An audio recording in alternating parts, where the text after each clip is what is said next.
Good morning and welcome back to my new video. সকাল সকাল ঘুম থেকে উঠে ফ্রেশ হয়ে চলে এসেছি ব্রেকফাস্ট বানাতে। নিজের জন্য বানালাম 1 কাপ চা। মা যেহেতু নেই তো নিজেরটা নিজেকেই বানিয়ে খেতে হবে।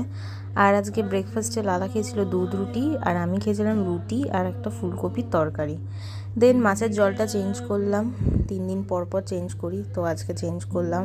স্নান টান সব কমপ্লিট আমার, এখন বসেছি লাঞ্চ করছে। লাঞ্চে খেয়েছিলাম ভাত, একটা সবজি, অল্প পনিরের তরকারি, আর হচ্ছে লাউ দিয়ে আর ডাটা দিয়ে ডাল। বিকেলের দিকে একটু ম্যাঙ্গো শেক বানিয়ে খেলাম। আর বাইরের ওয়েদারটা দেখো, এরকম ঠান্ডা ঠান্ডা ওয়েদারে ঠান্ডা ঠান্ডা ম্যাঙ্গো শেক, কম্বিনেশনটা কিন্তু বেশ ভালোই। ঠান্ডা ঠান্ডা ওয়েদার ছিল, তাই জন্য একটা সলিড ঘুম লাগিয়েছিলাম। ঘুম থেকে উঠেই বসেছি এখন 1 কাপ চা নিয়ে। এখন এই চাটা খাবো। আর এই দেখো, এই বেকারি কেকটা না খেতে খুব টেস্টি, মানে তোমাদের ওখানে যদি পাওয়া যায় তোমরাও ট্রাই করে দেখতে পারো। যেহেতু বৃষ্টি হয়েছে তাই দিদি বললো যে একটুখানি ল্যাটকা খিচুড়ি খাবে।